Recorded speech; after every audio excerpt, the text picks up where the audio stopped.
mi tipo de improvisado. No hay presupuesto.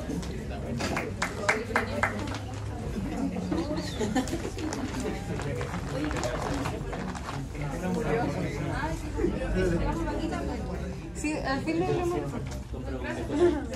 Muchas gracias por todos. Bueno, vamos a comenzar.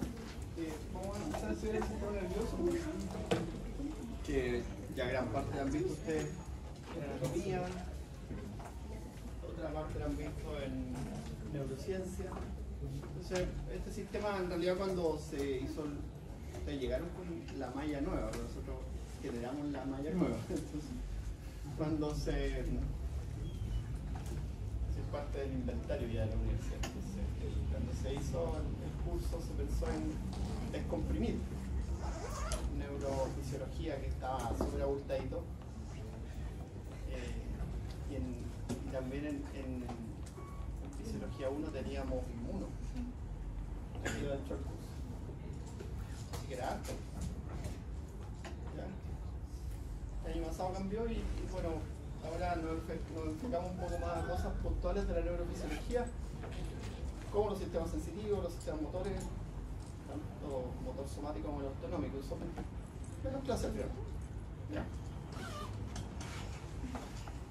Bueno, el libro que ocupamos para estudiar neurociencia es el Parvez de Neurociencia, que está en la biblioteca. Se lo consiguen ustedes siempre, ¿cierto? Un libro específico, ya siempre que empezamos los sistemas empezamos a estudiar libros específicos, ¿ya? O sea, igual no quita que usted lea del Gator, ¿sí? o del Gannon, o del Fox, que son los libros de fisiología médica, son el Gator y el Gannon, ¿no? Los otros son de fisiología general, ¿ya? Pero no quita que usted pueda leer de ahí y decir, oye, quiero entender la materia, como le había dicho yo en algún momento, ¿ya? No es que no sirvan para nada, tienen información, ¿ya? Pero uno tiene que leer cosas un poquito más específicas cuando estudia medicina, ¿ya? Entonces ahí están los capítulos de esta clase, son los capítulos recomendados. Ya. El sistema nervioso, entonces, una de las particularidades que tiene el sistema nervioso y que nos obliga a estudiarlo de esa forma es que es un sistema que está conectado. Entonces luego tiene el circuito motor, el circuito sensitivo de los diferentes sistemas, de las diferentes capacidades motoras que tenemos, ¿cierto? Y eso es una secuencia que parte en un receptor, una neurona sensitiva, un centro integrador primario, un tracto espinal conductor del estímulo, un centro integrador secundario y centros de respuesta múltiple. Pero todos están conectados a través de neuronas, o cuando son muchas neuronas eso se llama tracto. ¿Ya? Lo que uno ve son los nervios, ¿cierto? Y el nervio periférico, ¿cierto? O el nervio mediano tiene una parte sensitiva y una parte motora. Todos los nervios, excepto C1, tienen una parte sensitiva y una parte motora, y en algunos se suma una parte motora autonómica. ¿Ya? Entonces, motora somática del músculo esquelético, motora autonómica del control visceral. ¿Ya? Excepto C1, que es solo motor, la cervical 1. Todos los demás tienen sensitivo y motor, sensitivo y motor. Y todos los nervios periféricos son así, sensitivo y motor. Uno se aprende el músculo cutáneo, que inerva algunos músculos y alguna superficie de la piel. ¿Ya? Obviamente eso, cada uno, y ahí yo siempre les digo, uno tiene que saber usar su cerebro, que es una herramienta valiosa. Entonces, cada uno va a darle las profundidades. ¿Ya? A lo mejor los que quieran ser neurocirujanos, no sé, tendrán que aprendérselos más. Los que no, no. ¿Ya? Yo daba plexobraquial hasta hace como 3 años y hoy día me acuerdo poquito, se me olvidaron. Y lo di 15 años, 20 años haciendo las clases y se me olvidó. Lo dibujo así como, sé dónde están los nervios, pero se me olvidó así como específicamente cuál músculo inerva y eso, así que no se sientan mal si se lo olvida. Ya eso es natural que se lo olvide, porque eso lo aprendieron de memoria. Todas las cosas que aprendieron de memoria se lo olvidan. ¿A dónde? ¿En la fiesta? No, se escucha muy bien. Se escucha como contra la pared que está ahí instalada. Está bien que está fallando. Está bien que está fallando. Voy a estar abajo.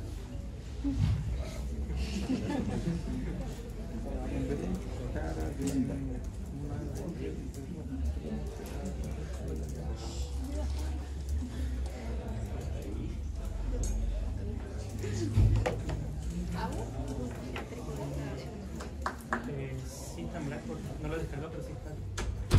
Fin. Ya, entonces, apréndalo, tratemos de comprender los procesos, ¿cierto? Y eso ya, bueno.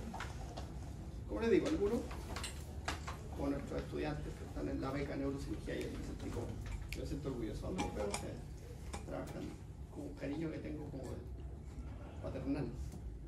Ayer fui al hospital y había 3 chiquillos nuestros haciendo la beca neurocirugía, así que estoy orgullosísimo. Me la encontré ahí en el pasillo. Bueno, ahí uno tiene que aprender todos los nervios, ¿cierto? Todas las ramas, y si hay más de una rama. No sé. Pero siempre encontramos los nervios, ¿cierto? De una parte sensitiva, que lleva estímulos sensitivos, los distintos estímulos sensitivos, y una parte motora.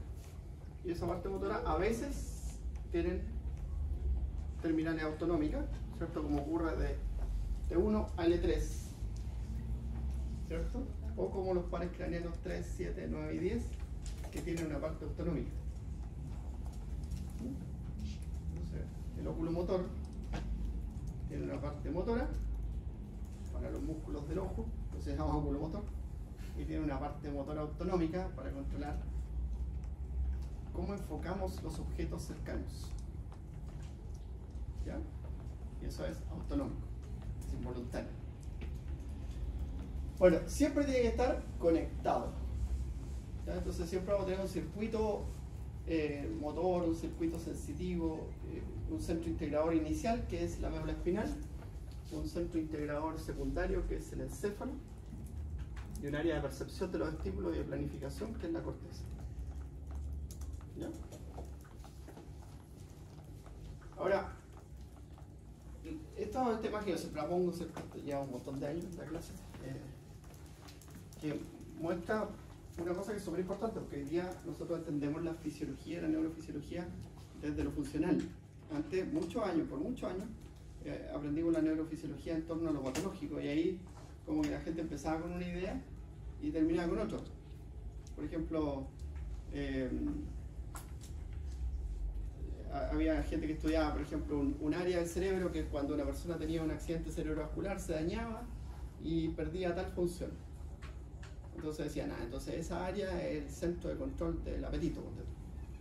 Y los estudios y los libros son terribles, a nosotros, los amantes de los gatitos, era terrible leer el Gayton, por eso me cae mal el Gayton.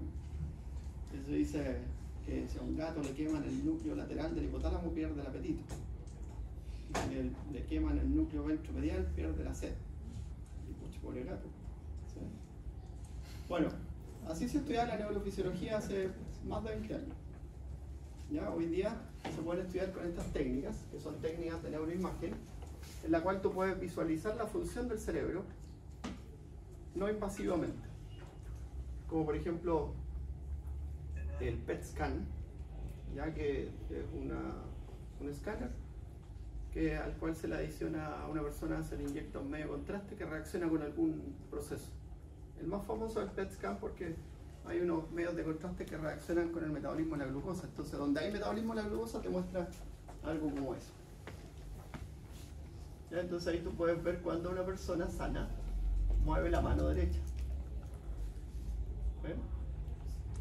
Y acá tú ves cuando una persona enferma o que ha tenido un accidente cerebrovascular mueve la mano derecha después del proceso de recuperación funcional. Entonces esto nos muestra, ¿cierto?, que obviamente este cerebro logra el mismo proceso, pero se tuvo que adaptar. Y esos son cambios funcionales que ocurren todo el tiempo en nuestro cerebro, porque el cerebro tiene una característica fundamental, que es una estructura plástica, o sea, se puede adaptar a los estímulos. Entonces una persona que pierde la movilidad de la mano, con fisioterapia, con un trabajo, ¿cierto?, riguroso, secuencial y con tiempo, vuelve a mover la mano, pero para mover la mano va a ocupar otras áreas del cerebro. ¿Ya?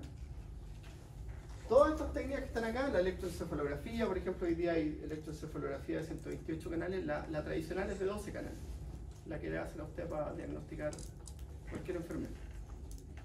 ¿Ya? Pero hay electroencefalogramas de 128 canales, o sea, 128 cablecitos conectados a un casco electromagnético que te puede hacer un análisis que se llama BESA, que es como ves tú cómo se va moviendo, se va activando las áreas del cerebro, te hace un 3D del cerebro y mueve la mano y se activa un área del cerebro, habla, se activa otra área del cerebro. ¿Ya? Le dan un estímulo, se activa un área del cerebro. Y ahí pueden ver cuáles son las verdaderas funciones de los diferentes segmentos del cerebro. Y casi todas esas investigaciones terminaban en otra cosa, cuando investigaban de esa forma. ¿Ya? Entonces, yo estuve hace muchos años atrás, ya cuento la historia, con los viejitos cuento la historia. En la Católica, en la Pontificia, estuve en el laboratorio de Fernando Torrealba, que haciendo una pasantía de fisiopatología del sistema nervioso. Y ellos estudiaban un área del cerebro que estaba vinculada a la adicción. Y encontraron tan interesante el tema que cambiaron. Y hoy día ese es su centro de estudio.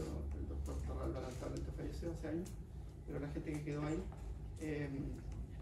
se convirtió en un grupo de estudio de alteraciones de la conducta alimentaria, porque ellos tienen las mismas vías. Entonces ellos empezaron a descubrir que cuando a los ratoncitos los intervenían, dejaban de comer, y que era la misma vía que se activaba supuestamente por la adicción, ¿no? Porque la alimentación tiene ese componente dónico, ¿cierto? ¿Qué significa dónico? Que produce placer. Y uno se junta a los amigos a comer, ¿no es cierto? Un asadito. ¿Sí? O a comer sushi, o a comer cualquier cosa. Ya.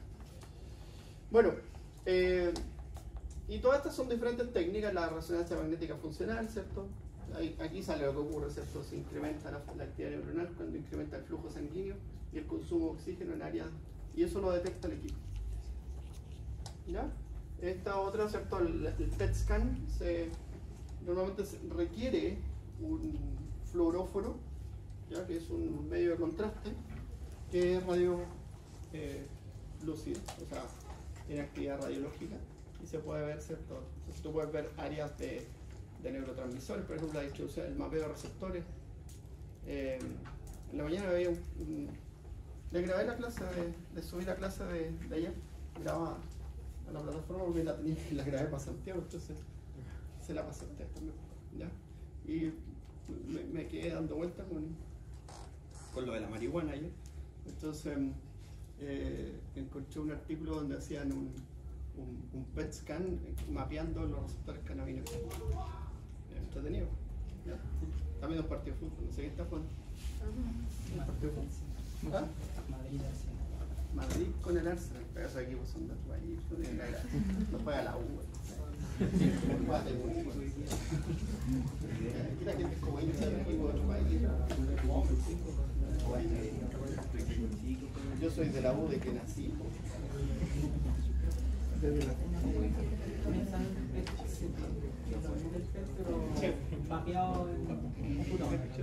Claro, así es. Y entonces las neuronas son células excitables eléctrica y químicamente, eso ya lo sabe usted, ¿cierto? Para la prueba del jueves, ¿sí? Por lo tanto, yo puedo cambiar la concentración de iones fuera de la célula y puedo cambiar la actividad neuronal, como cuando cambiamos la actividad del potasio, ¿cierto?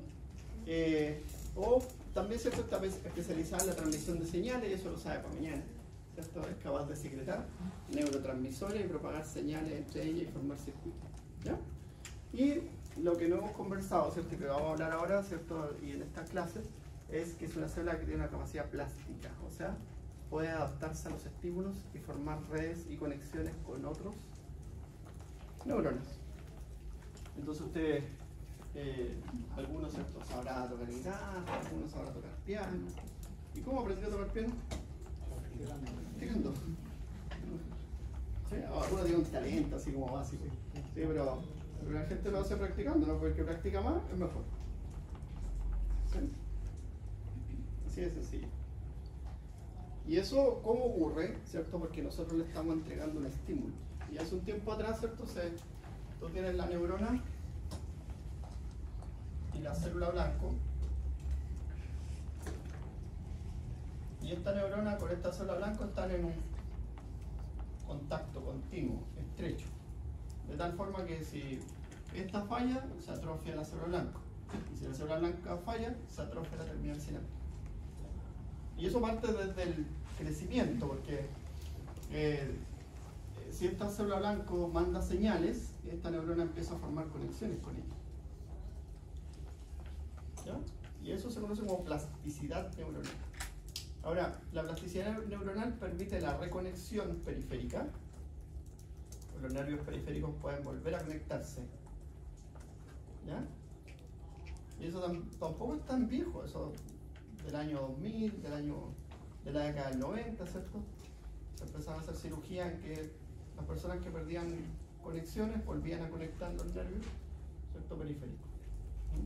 Y al acercarlos, ¿cierto? Ese nervio vuelve a tener una conexión. Y el sistema nervioso central no tiene la capacidad de reconectarse, pero sí tiene la capacidad de reorganizarse. ¿Ya? Incluso tú anatómicamente ves sectores donde hay más procesos complejos del cerebro, que hay más desarrollo. Por ejemplo, cuando uno ve la médula espinal a nivel de los plexos, es una médula así.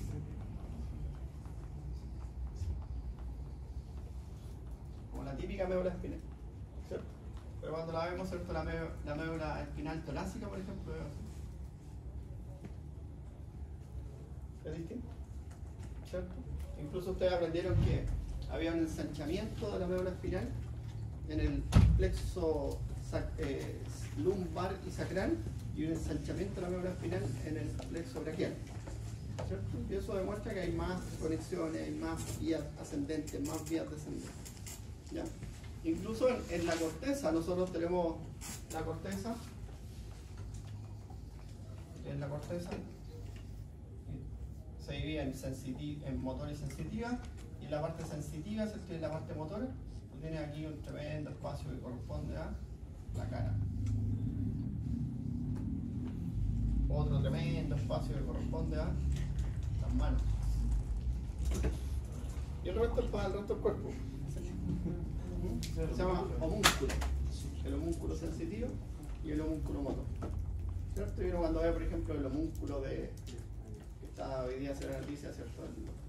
Del lobo gigante, ¿cierto? Tiene así una tremenda nariz, el homúnculo. Tiene como en la parte donde está la nariz, una cosa así. La nariz no. Por eso, capacidad sensitiva olfatoria, incluso tienen un bulbo olfatorio así y un lobo olfatorio así. Es distinto al cerebro de los animales, ya por la capacidad sensitiva que tiene. Entonces, mientras más funciones hagamos, el cerebro tiene un desarrollo distinto. Y en la evolución hemos ido ganando circunvoluciones cerebrales. ¿Ya? El lóbulo prefrontal, ¿cierto? Que nos hace pensar, razonar, ser individuos que pensamos y razonamos antes de actuar, ¿cierto? Sobre importante. ¿Era célula blanco por color o como diana? Célula blanco. ¿Qué sentido la por palabra blanco? target, por diana. diana, sí. Ya. Ahora, nuestros procesos cerebrales parten desde la diferenciación del sistema nervioso, ¿cierto? Ustedes han tenido embriología, están teniendo embriología, ¿sí?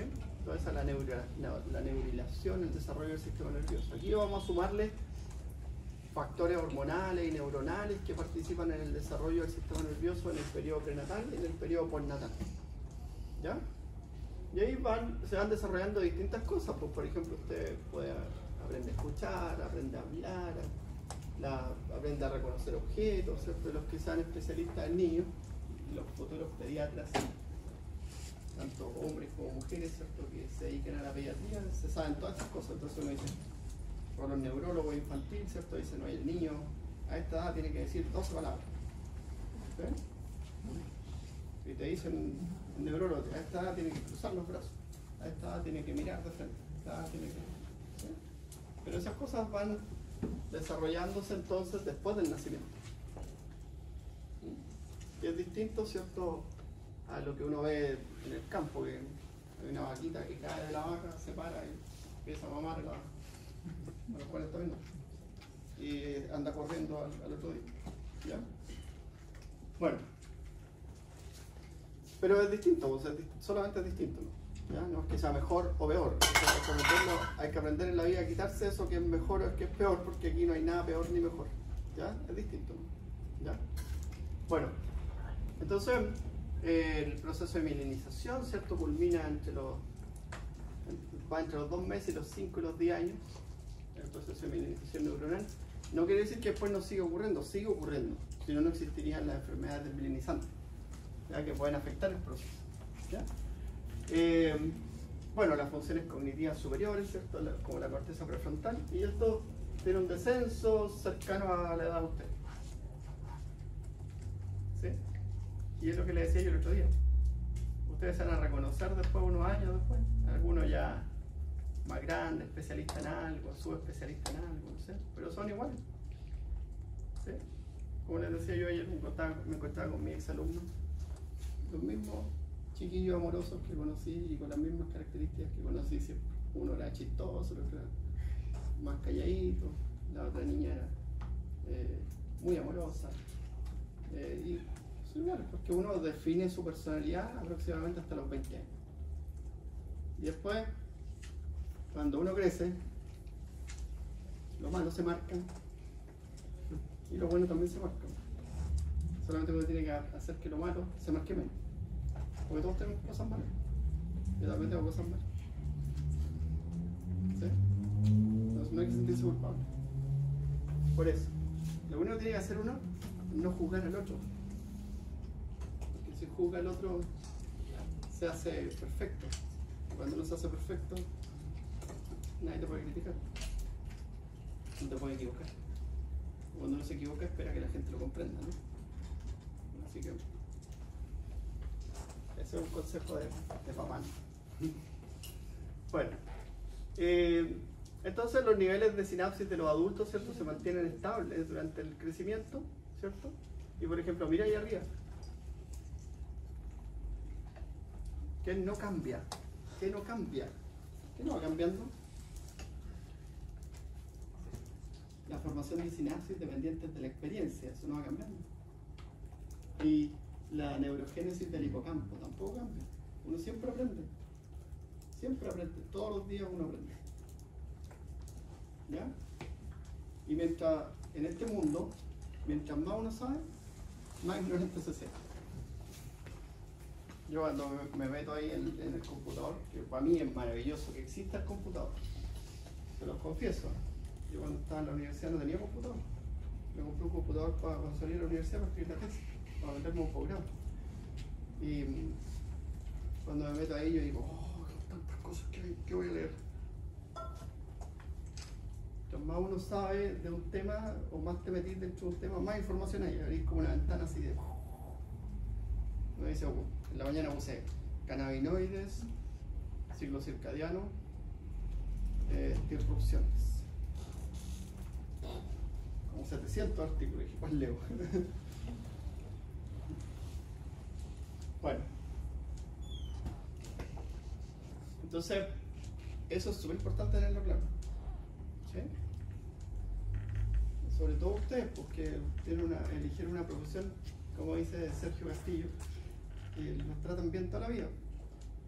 Entonces uno cree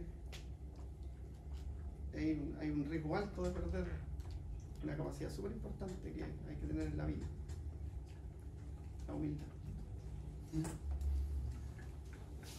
Bueno, yo no lo veo acá, siempre veo que los chiquillos son muy buenos, súper buenos. De hecho, yo siempre les cuento a todos, quedan como grabadas la historia que cuento yo, pero siempre les cuento a todos, y a mí me encanta mirar el comportamiento de las personas, me encanta, me fascina. Yo creo que si hubiese estudiado medicina alguna vez, habría sido psiquiatra.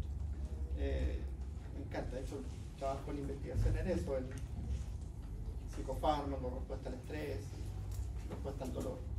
Me encanta observar cómo se comporta la gente cuando pelean y se los miran, cuando discuten. Entonces el otro día fui al médico Yo, porque tenía un problema de salud, que por suerte lo resolví. Y había un médico que fue colega mío harto tiempo.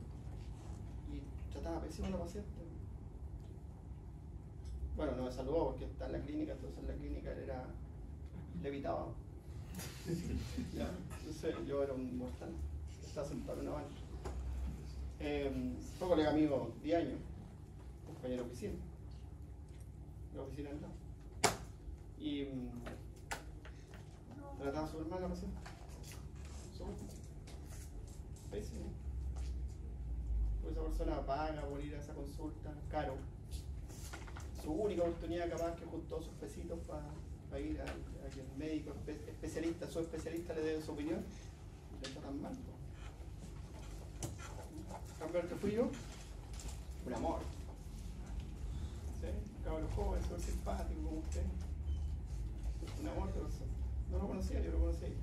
Pero me aclaró todas mis dudas y me fui feliz porque estaba con un problema que era un órgano medio complicado que no me puede fallar. Y me salía así como hasta medio sueño cuando salí de la consulta, me sentí relajado absolutamente. Entonces eso tienen que hacer los chicos, tienen que pensar en esas cosas todos los días. Las personas que van a ver ustedes, a lo mejor es la única oportunidad que tienen de enfrentarse a una persona con la sabiduría que usted está adquiriendo. Y el saber es poder, y el poder es peligroso. ¿Ya?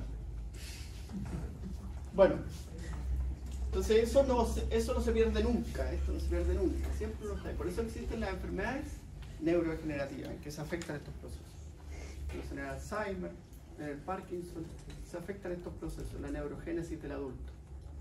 ¿Ya? Y hay varias teorías que explican el Alzheimer, pero en definitiva lo que ocurre en Alzheimer es que las neuronas empiezan a perder sus conexiones. ¿Ya? Y lo mismo pasa en el Parkinson. Y lo mismo pasa en la depresión. En la depresión existe un borramiento dendrítico y se pierden las espinas dendríticas de las neuronas y se genera una desconexión en un área del cerebro que te hace tener todos estos síntomas que son complejos y que uno tiene que pensar que para tratarla se necesita activar un proceso que se denomina neuroplasticidad, que es muy largo y que requiere que yo y que otros hagan muchos esfuerzos. El medicamento me ayuda, pero lo que más necesito es que yo y otros hagan muchos esfuerzos para salir de él. ¿Ya? Bueno, y eso también, pues en el último tiempo se ha visibilizado los problemas de la salud mental como un problema real, que antes la gente no los tomaba en cuenta. ¿Sí? Creo que alguna vez, hasta yo cometí el error de tomábamos exámenes orales con un profe que era un malo, tomábamos exámenes orales y la gente lo pasaba mal en el examen oral y nosotros decíamos, no está preparado para y chuta, terrible. ¿Sí? Nos preocupamos que esa persona estaba vomitando o había tenido una pseudoconvulsión en el proceso porque tiene un problema de salud mental. Hoy día sí, hoy día se visibiliza esto y bueno, hago mi mea culpa frente a usted. Yo llevo 23 o 24 años haciendo clases, entonces cuando empecé las cosas eran distintas como son ahora. Obvio. ¿Ya? Bueno. Entonces, la neurona, ahí usted tiene, ¿cierto?, cómo se integra la señal. ¿Habían visto esta imagen otra vez? Antes, ¿no? ¿No? Nunca. Entonces, se integra la señal a través de la lectura de la señal, ¿cierto?, que puede ser dada por una sinapsis química o una sinapsis eléctrica, y el impulso eléctrico se transmite hacia el axón. Acuérdense que eso se produce porque en esta zona hay una alta densidad de canales de sodio sensible a voltaje. ¿Ya? Entonces se libera el neurotransmisor, por como saben ustedes que se libera, se lee por los receptores y se propaga a la siguiente neurona. Y siempre entendemos estos circuitos neuronales de propagación de señales. Y ahora vamos a ver la visión, el olfato, el gusto, el tacto, el dolor, todos los sentidos. ¿Ya? Y también vamos a ver cómo se produce la activación motora y cómo se generan los circuitos motores. ¿Ya? Bueno, la sinapsis entonces es la forma en cómo las neuronas se comunican, ¿cierto? Y hay una sinapsis química que es mediada por neurotransmisores, ¿cierto? Que el pero que tiene la sinapsis química es que la respuesta no siempre es excitatoria como se muestra en ese gráfico, sino que la respuesta depende del tipo de receptor. Y también la rapidez de la respuesta depende de cómo se lee esa señal. ¿Ya? Si es un receptor ionotrópico, si es un receptor metabotrópico, ¿cierto?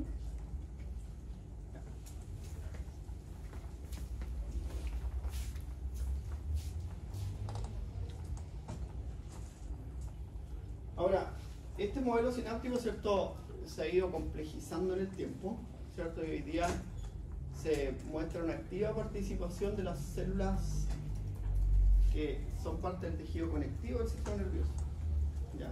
Que son las células de la neuroglía. Y esas células, ¿cierto?, como el astrocito, como la microglía, participan en los procesos de regulación de la función neuronal. ¿Ya? Hace mucho tiempo atrás empezaron a aparecer muchos artículos, en ese tiempo era como novedoso, buscar en la revista, cuando aparecían los artículos que contaban la historia del astrocito como una célula funcional, porque antes se pensaba que era un tejido de soporte, ¿ya? Se llama sustancia gris, sustancia blanca, porque se pensaba que era una sustancia amorfa no formada por células en la década del 80. Partan de por ahí, ¿sí? Entonces hace 2010, 2008, 2010 empezaron a aparecer estos artículos que muestran las funciones del astrocito, por ejemplo, como por ejemplo ser un puente de comunicación entre la circulación corporal y las neuronas. Y lo que hace el astrocito, ¿cierto?, es metabolizar previamente moléculas como la glucosa o llevar a cabo algunos procesos de biosíntesis de neurotransmisores previo a que pase a la neurona. ¿Ya? Y también, ¿cierto?, hace la recaptación de neurotransmisores, como se muestra acá. ¿Ya? Misma cosa, ¿cierto?, hacen las células de la microglía. Y esto es una sinapsis. ¿De qué puede ser esta sinapsis? Tiene glutamato, tiene interleuquina. Es una sinapsis del dolor, porque ahí está el receptor de sustancia P y ese es un receptor de glutamato. Entonces lo que está haciendo este astrocito, de esta microglía, está recaptando el neurotransmisor para regular o generar un balance sináptico. ¿Ya? Y ustedes, por ejemplo, cuando aprendan en farmacología, van a ver fármacos que actúan extrasinápticamente. ¿Ya? Entonces, inhibidor de la recaptación extrasináptica del neurotransmisor. Y eso son fármacos de nueva generación que ayudan a modular la actividad sináptica, más que a estimular o inhibir como se pensaba. ¿Ya? Bueno. ¿Profe? ¿Cómo se puede utilizar un neurotransmisor que es recaptado? ¿Cuál es la función que pasa? Es súper interesante tu pregunta. Cuando un neurotransmisor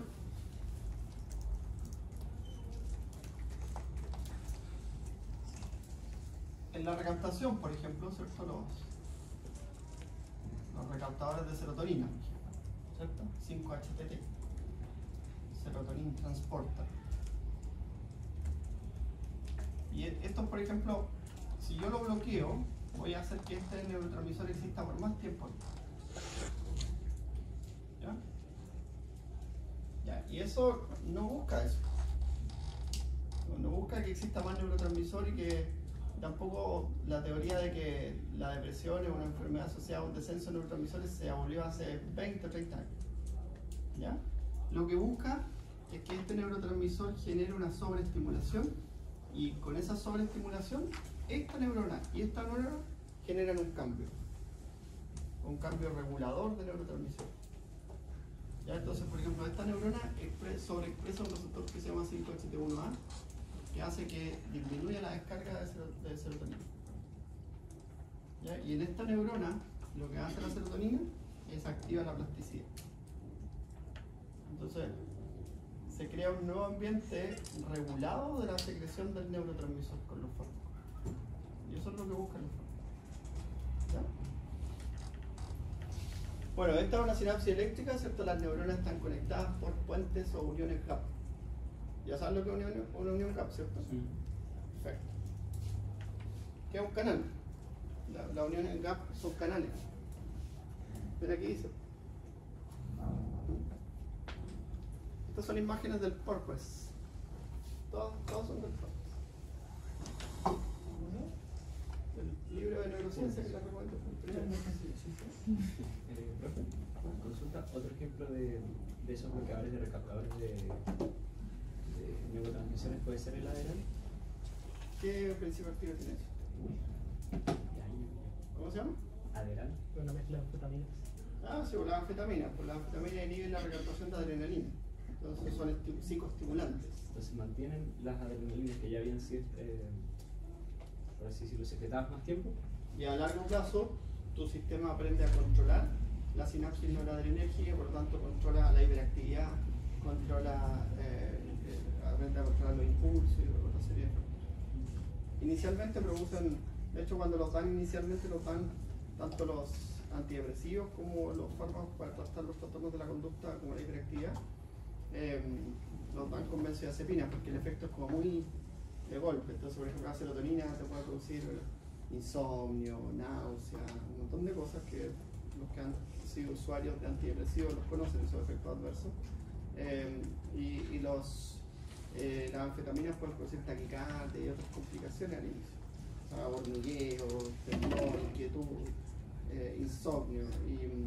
Entonces, normalmente para adaptarse al inicio de la terapia se dan con benzodiazepinas. Esos son los que digo yo. ¿Sí? Ya, y quedamos el otro año. Y ahí se iban a ver en un estado de éxtasis absoluto. Ya, entonces el transporte axonal también es súper importante, porque el transporte axonal media la comunicación entre las neuronas. ¿Ya? Porque la neurona tiene su problemática, como dice aquí, sus problemas, ¿cierto? Es que todo ocurre en el cuerpo de la neurona.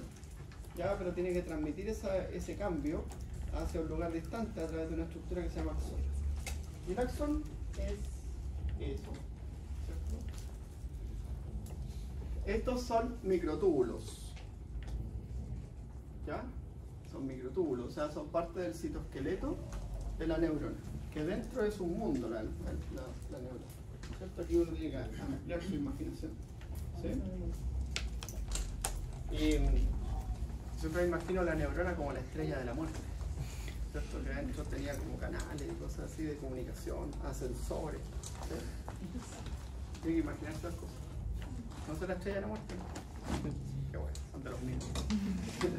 Ya, entonces, lo que ocurre, ¿cierto?, por estos microtúbulos es que van caminando, tal cual como se muestra ahí, van caminando en las proteínas que se llaman kinesinas. Y caminan así. ¿Sí? Hay videos que los muestran. ¿Sí? Hoy día hay una microfotografía electrónica espectacular que tú puedes ver cómo se mueven las moléculas. Las puedes ver y puedes ver cómo se mueven. ¿Ya? Y de hecho ahí las tengo, ¿ven? Ahí hay una kinesina.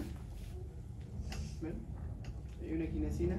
Este es el microtúbulo. Entonces el microtúbulo es como un riel del tren, ¿cierto? Donde viajan las vesículas que contienen neurotransmisor, los organelos citoplasmáticos que tienen que ir a la terminal sináptica a cumplir una función, como se muestra ahí, ¿cierto?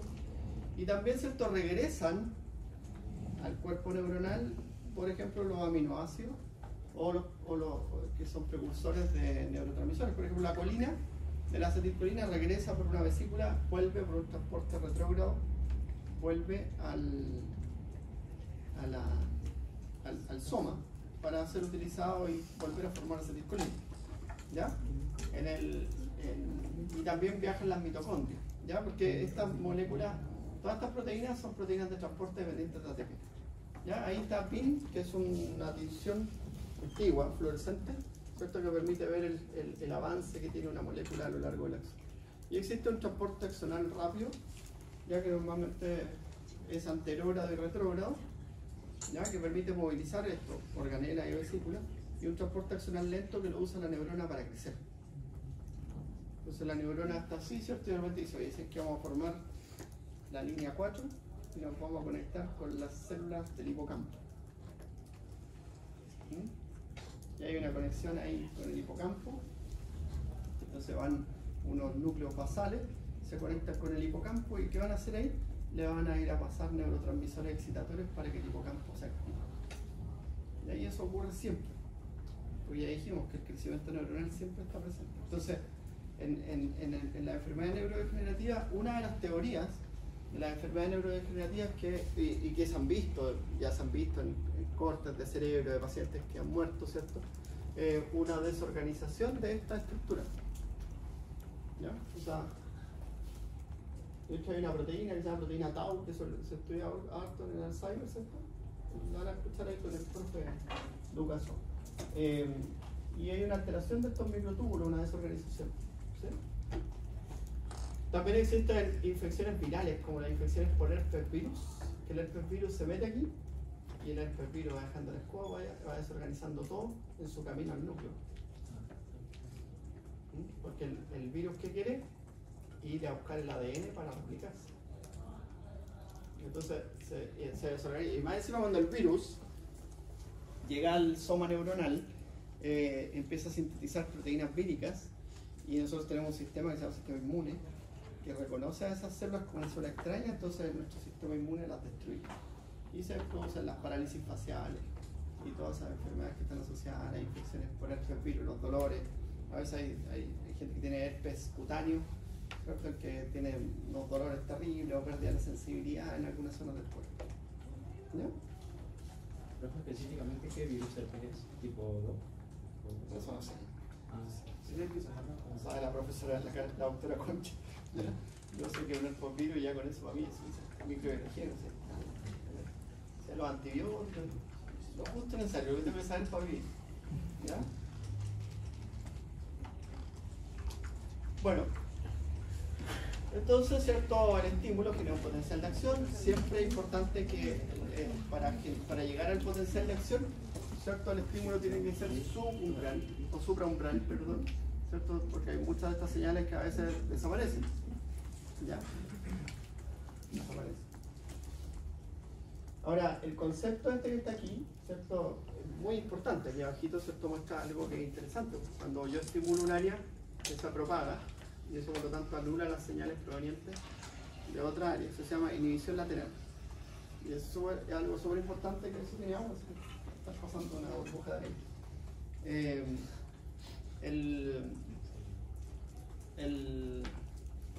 La inhibición lateral, ¿cierto? Produce la localización del estímulo. ¿Sí? Entonces yo estimulo esta área y este es el circuito que manda. Y estas neuronas no pueden mandar sus señales. ¿Por qué? Porque esta neurona, que sería la segunda neurona, está en periodo refractario. Entonces hasta que termine la activación de esa neurona no van a poder mandar sus estímulos. Y por eso localizamos estímulos, por ejemplo. ¿Qué son tres? No, son muchos. Son un ejemplo. Ya, entonces estas células de la neuroglía, vamos a hablar un poquito de ellas, ¿cierto? Son células que forman parte de la citoarquitectura del tejido nervioso, ¿cierto? Y están las que están en el sistema nervioso periférico y las que están en el sistema nervioso central. En el sistema nervioso periférico están las células de Schwann, ¿cierto? Que son unas células que tienen un contacto estrecho con la neurona, ¿cierto? Tienen hartas funciones, tienen funciones fagocíticas, tienen funciones secretas neurotrofinas, que son unas proteínas chiquititas que ayudan a que la neurona crezca y se diferencie. ¿Ya? Tienen funciones fagocíticas cuando hay daño neuronal y participan activamente del proceso de diferenciación. En el desarrollo aparecen en el último trimestre de la gestación y la formación de estas células, de todas en general, es responsabilidad de las hormonas tiroideas. Tienen un nivel altísimo durante el embarazo.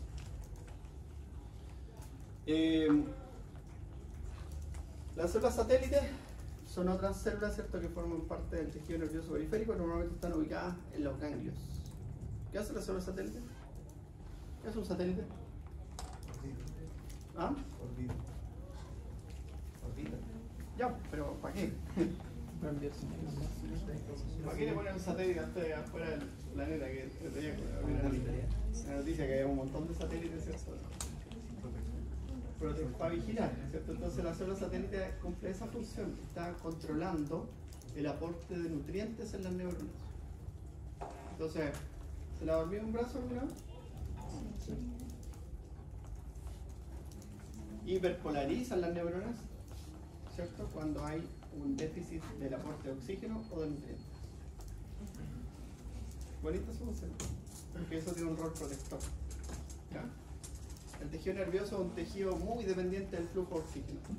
Necesita 50 ml de flujo de oxígeno, de flujo de sangre, por cada 100 gramos de tejido, que es alto. ¿Ya? Por ejemplo, si tu glicemia es menos de 50, ahí medio como a tos.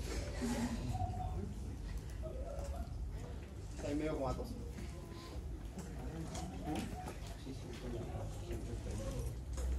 Si tu aporte de oxígeno, si tú estás saturando bajo el 90%, también. ¿Ya? Entonces, son células con una alta demanda de oxígeno y una alta demanda de nutrientes. ¿Ya? Cuando uno, yo aquí tengo una imagen de un nervio periférico. Ahí está el nervio periférico. Y si tú miras el nervio periférico, es cierto que ahí uno puede, en histología, la propia histología les preguntará eso, yo no, ¿no? ¿Qué es lo que es el perineuro, el endoneuro, el epineuro, ¿cierto? Eso, conmigo no. Aquí miren lo importante de esa imagen. Lo importante de esa imagen es que ustedes ven en un nervio periférico que tiene raíces sensitivas y raíces motoras y distintos tipos de neuronas mielinizadas y no mielinizadas, uno ve una tremenda cantidad de vasos sanguíneos. Y eso corresponde a la microcirculación del sistema nervioso. Súper importante en las enfermedades asociadas a daño de la microcirculación, como la diabetes, como el COVID, es una enfermedad asociada a daño de la microcirculación. Entonces, en la diabetes las personas empiezan aquí a perder la sensibilidad. Cuando se dañan los nervios periféricos, se llama neuropatía diabética. Entonces, primero empiezan como dolores en lugares inexistentes de daño. No hay daño y le duele. Le duele toda la parte. Le duele el brazo. ¿Sí? Le hormiguea el brazo. Y eso es que los nervios están fallando. Después se pierde la sensibilidad. Y también se pierde la motricidad. Y también se pierde los nervios. No solo se pierden los nervios motores y los nervios sensitivos en la diabetes. También se pierden los nervios autonómicos. ¿Has visto que venden una cremita para los diabéticos? Porque tienen la piel seca.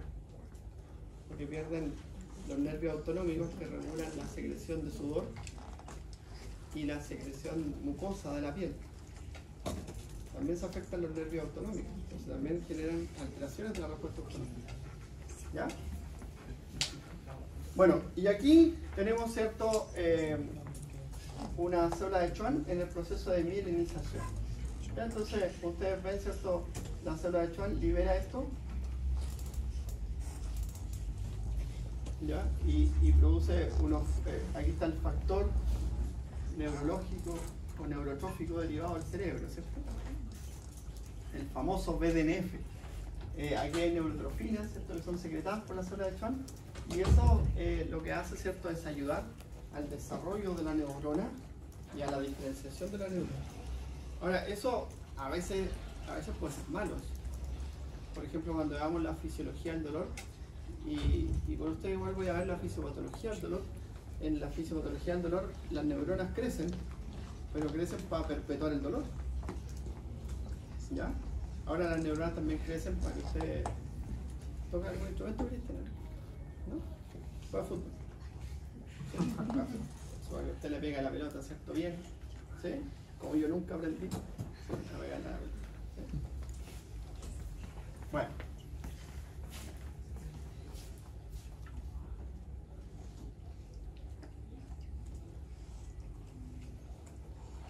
Ya, entonces esto muestra, ¿cierto?, una imagen funcional del tejido nervioso. Entonces usted tiene, por ejemplo, en el sistema nervioso central los astrocitos que cumplen la misma función que la célula de Schwann, pero la misma función de formar redes neuronales.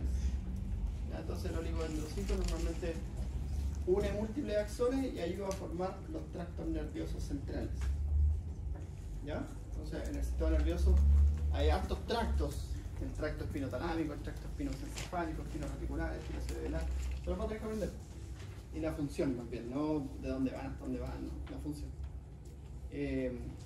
Hay uno que es maravilloso que se llama fascículo arqueado, que conecta el área de Wernicke con el área de Broca, y de esa forma se puede leer y hablar. Se llama arqueado porque es así, como un puente. Bueno, también está la microglía, que es la célula inmunológica del sistema nervioso central, y el astrocito, que está esta relación, miren, el vaso sanguíneo y la neurona. ¿Vale? Funciona como barrera hematoencefálica. Ayuda a formar la barrera hematoencefálica del astrocito. ¿Ya? Ya vamos a hablar de la barrera. Eso era. Entonces, mira. ¿Qué muestra ese artículo? ¿De qué habla ese artículo? La interacción de las células de Schwann con los axones y la microcirculación en la neuropatía diabética. O sea, ¿cuál es el rol que cumple, ¿cierto? O cómo se produce el cambio en la funcionalidad de las células de Schwann en una persona que está sufriendo neuropatía diabética? ¿Ya? Entonces ahí muestran el proceso final lleva a una alteración de la conducción nerviosa. ¿Ya? Hay desmielinización, hay pérdida del soporte trófico, que es el soporte de interacción que existe entre la célula de Schwann y la célula nerviosa, y hay pérdida del soporte metabólico, ¿ya? Que es la interacción que existe en los procesos metabólicos entre estas dos células. Y eso es generado por el mecanismo inicial, que es la hiperglicemia y la dislipidemia. Eso genera un cambio en la osmolaridad de la sangre y por lo tanto, ¿cierto?, la microcirculación se compromete porque la sangre tiene mayor densidad y eso afecta el flujo sanguíneo. ¿Ya? Cuando vean cardiovascular van a ver ustedes que nuestro sistema circulatorio tiene la sangre circula como en esta forma, como un cono. ¿Ya? Y eso es provocado por las características físicas de la sangre. Si la sangre pierde sus características físicas, se pierde eso. El cono puede perder su punta o puede disiparse. ¿Ya? En el caso de la diabetes pierde la punta, entonces la microcirculación, los capilares terminales son los que se afectan. ¿Ya? Y la causa es. Y esto seguramente son puras cosas que está aprendiendo en bioquímica. ¿Sí? ¿No? No tenemos que Ya pasaron, esto se la sabe. Ya la sabe. Ya. Yo te digo que a estudiar bioquímica, que mi hija está estudiando y le tengo que explicar, le hago clase. Entonces, le tengo que enseñar bioquímica. Tengo clase de bioquímica con ella. Estudiando en Santiago. Entonces, estos son cambios de los procesos oxidativos, porque como existe un déficit en el aporte de oxígeno, se genera un estrés, ¿ya? Un estrés oxidativo, y eso genera un cambio funcional en las células. Por ejemplo, se produce óxido nítrico en exceso, y se producen especies reactivas de oxígeno y especies reactivas de nitrógeno, que empiezan a dañar las mitocondrias de las células de Schwann y las mitocondrias de las neuronas. Entonces se produce un desequilibrio metabólico en las células. ¿Ya? Y eso lleva, ¿cierto?, a todo esto que están viendo ahí, ¿cierto? Daño oxidativo, estrés nitrosativo o estrés mediado por especies reactivas de nitrógeno. Y eso la célula lo reconoce como hay algo que nuestro sistema interno puede reconocer, que son los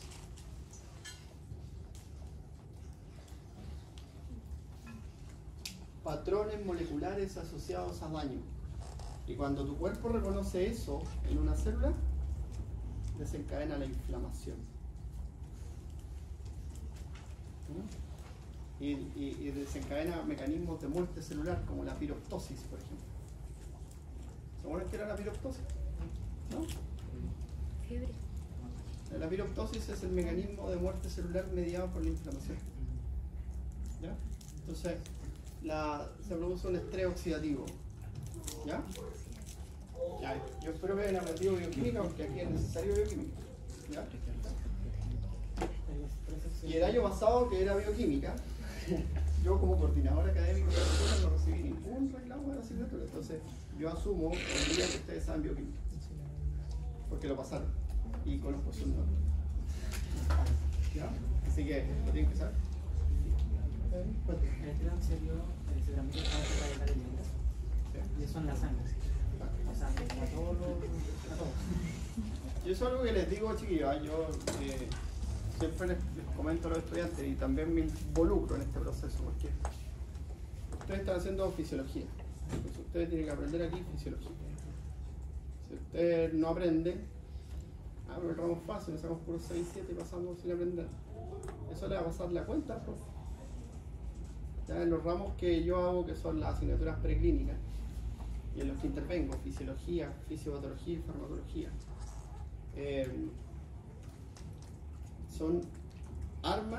le arman un cuento para que usted llegue en cuarto o en tercero del segundo año, el segundo semestre tercero, a una asignatura que es el corazón de la medicina, que se llama medicina interna. Entonces, si usted no aprendió fisiología, ahí le va a pasar la cuenta. A lo mejor va a pasar fisiología con un 7 sin saber nada, pero ahí le va a pasar la cuenta. Porque ahí va a llegar el doctor mirando y le va a decir, usted sabe cómo se excita la zona cardíaca. Ya, usamos la arritmia. Usted sabe cómo funciona el electrocardiograma, usted sabe cómo se excita la zona cardíaca, usted sabe el sistema citoconductor del corazón, usted sabe cómo bombear el corazón, usted sabe, entonces vamos a ver la arritmia, vamos a ver la insuficiencia cardíaca.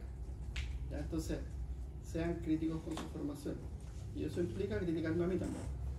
¿Ya? Pero en las asignaturas que ustedes pasaron, que son requisitos de fisiología, y yo asumo que ustedes la saben. Ya les he dicho que anatomía no es tan importante. ¿Ya?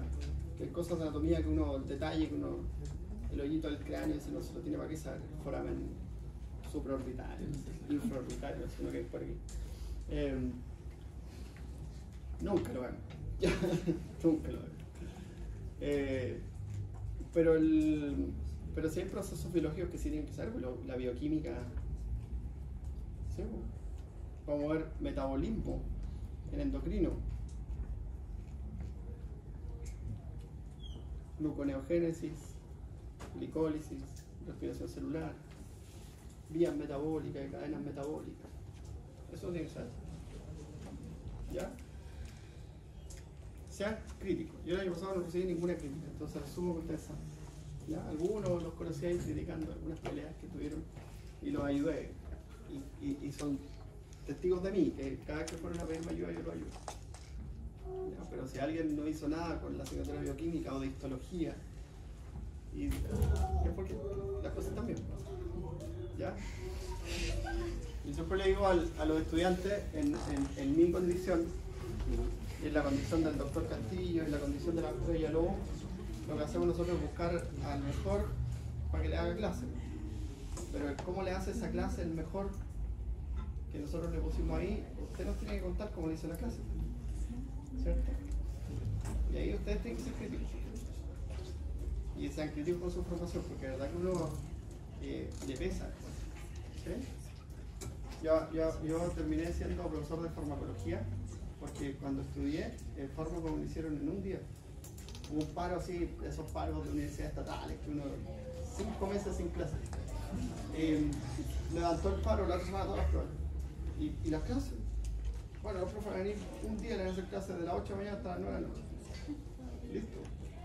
Eso fue mi fármaco. Entonces después yo decía, oye, tengo que hacer fármaco. ¿Sí? Ya. Así que tienen que ser críticos con su formación. Bueno. El oxígeno entonces, la célula nerviosa consume un 50 a un 100% más de oxígeno que otras células. Porque el promedio es 2.5 ml por célula. Y esta célula tiene un promedio de 3 a 5 ml por célula. Alto, ¿cierto? Tiene un consumo de glucosa también elevadísimo en comparación con otros tejidos. 5.7 a 7.6 miligramos por cada 100 gramos de tejido. ¿Ya? Altísimo.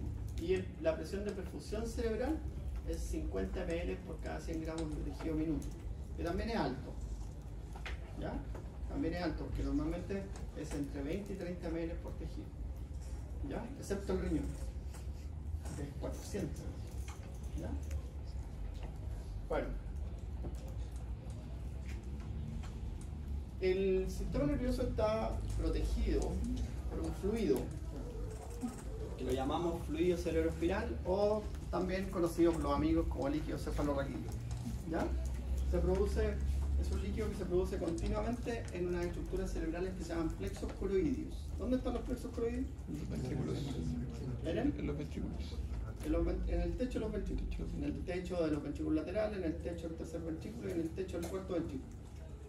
¿Ya? Ahí están agrupados los plexos coroideos. Y son como unos capilares, ¿cierto? Densos, ¿sí? Unos capilares densos, en los cuales, ¿cierto?, existe una reacción que es súper útil en la fisiología, que es el bicarbonato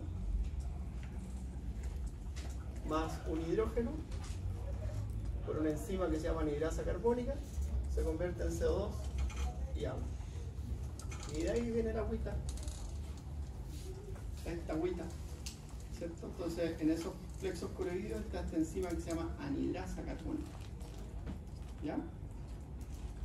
Y se produce, como dice allí, ¿cierto?, de una forma continua, 0,2 a 0,7 ml por minuto, continuamente. Y fluye, ¿cierto?, hasta que es drenado en los plexos venosos espinales. ¿Ya? Por lo tanto, cualquier obstrucción del flujo va a aumentar la presión intracraneal. ¿Ya? Como se produce continuamente y fluye hacia los plexos, hacia los sinusoides venosos espinales, ¿cierto?, que es donde drena. Es importante consignar eso, que si nosotros tenemos un tumor, por ejemplo, que está aplastando el conducto interventricular o el acueducto de Silvio, va a generar, ¿cierto?, una obstrucción del flujo. ¿Ya? A veces existen zonas de la médula espinal que se dilatan, del canal central de la médula espinal que se dilatan, y eso a veces, ¿cierto?, hace que se acumule fluido cerebroespinal allí, ¿cierto?, y ese fluido puede comprimir los nervios periféricos y genera una enfermedad como súper rara que se llama siringomielia, que se dilata este canal, se dilata y se forma como una cavidad y se llena de fluido eso y empieza a perder la sensibilidad de los dos brazos, empieza como a dormir los dedos, el brazo, ¿sí?, o en las extremidades, empiezan a sentir como un calorcito y ahí, bueno, hay una técnica que va a drenar, y eso lo van a aprender ustedes si son neurocirujanos. ¿Ya? Bueno,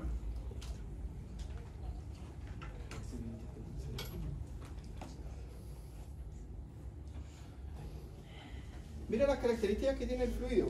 Es un fluido incoloro, transparente, ¿cierto?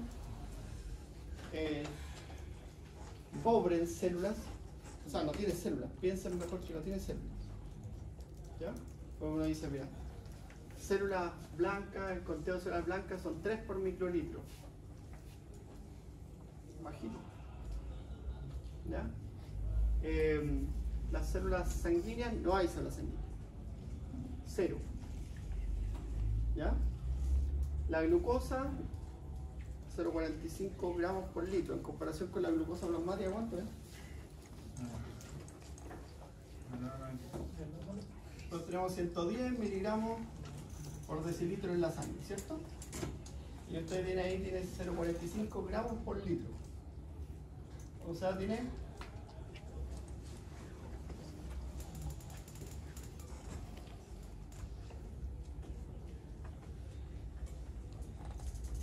¿o no? ¿Sí? Si eso lo transformamos en 100 ml, usted tiene 45 miligramos en 100 ml. O sea, en comparación con el plasma sanguíneo es menos, ¿sí? Pero tiene glucosa. Eso es importante, porque a veces le preguntan. A ver si usted se dio cuenta en detalle. ¿Ya? Porque hay una alteración que se llama glucorraquia, en que hay mucha glucosa en el fluido cerebroespinal. ¿Ya? Entonces hay que convertir 0,45 gramos, que equivalen a 450 miligramos. ¿Ya? Y lo otro, ¿cierto?, es absolutamente estéril.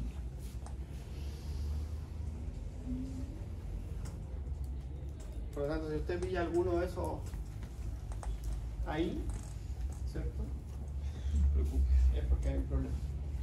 ¿Ya? Bueno, no hay cultivo de nada, ¿cierto? Las proteínas del fluido cerebroespinal, ¿cierto?, son 0,46, ¿sí? Muy bajo contenido proteico, ¿cierto? La reacción que nos mostró ahí arriba, ¿tiene alguna interacción con el pH del líquido? ¿O actúa como un buffer o algo así? No, porque en realidad este lo ocupa tu cuerpo para leer las concentraciones de CO2 en el cerebro, que ahí en el cerebro son súper importantes las concentraciones de CO2, y también se lee en los mismos sectores. ¿Ya? Y es la reacción que estabiliza el ácido carbónico. ¿No? Entonces, si eso se produce mucho, usted empieza a hacer esto. Empieza a eliminar el CO2. ¿Ya? Porque en los mismos sectores se sensa el pH y se produce el fluido cerebral. ¿Ya? Y el tejido nervioso, con esto termino, está protegido por una barrera que se llama barrera hematoencefálica, que es una estructura mecánica, primero, porque está formada por una célula endotelial que tiene una unión estrecha. ¿Ya? Normalmente los capilares son discontinuos o son fenestrados. Esos son los capilares de todo el cuerpo. Son continuos, discontinuos, o sea, hay una célula, después hay otra célula, después como separaditos, ¿sí? O son fenestrados. Pero estos tienen una unión estrecha. ¿Ya? Después de ella, ¿cierto?, están los astrocitos y los pericitos. Y ellos forman una barrera física, entonces. O sea, una molécula para llegar de aquí, desde la sangre, acá, necesita atravesar un camino grande. Mecánico, ¿cierto? Y lo otro, que en esa barrera está lleno de enzimas y está lleno de bombas de flujo. Entonces algo que quiere entrar no se le permite el paso. ¿Ya? Uno de los ejemplos típicos que uno siempre da es la dopamina. Entonces la dopamina, usted le debe poner dopamina a un paciente cuando esté hipotenso. ¿Ya? Pero esa dopamina no le va a provocar efectos cerebrales.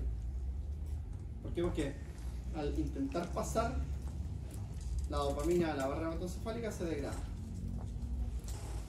por enzimas. ¿Ya? Y a los pacientes que necesitan dopamina les dan un precursor de la dopamina que se llama levodopa, ¿cierto? Y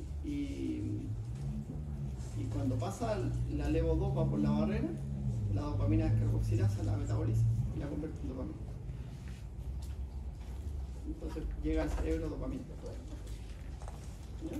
Y así con muchos, los que les gusta la neurotransmisión o la neurología, muchos de ustedes van a ser neurólogos o psiquiatras, ¿cierto? Ustedes hacen combinaciones de fármacos a veces para evitar esos procesos de degradación o de transporte. ¿Ya? Créanlo, chiquillos, es una realidad. ¿Sí? Ojalá me pillen otro día con uno de ustedes que me atiende y yo feliz, pues yo participé de su formación. Sí, cuando los veo me siento verdadero orgulloso. Mi mamá me está atendiendo y me dice, yo le digo, ¿cómo se llama tu médico? Me dio el nombre del doctor y digo, ya, genial, feliz. Sí que pueden, todos pueden. El límite de los sueños lo ponen ustedes. Eso ustedes tienen que estar seguros de eso. Y pensar todos los días cuando se sientan así como agobiados, que yo sé que estos días se sienten agobiados, cansados, llenos de pruebas, ¿sí? Pero el dolor lo sentimos todos. Hay que aprender a manejarlo y a vivirlo, ¿no? Porque el que lo soporte mejor va a llegar más lejos. Así que ánimo. Ánimo. ¿Ya?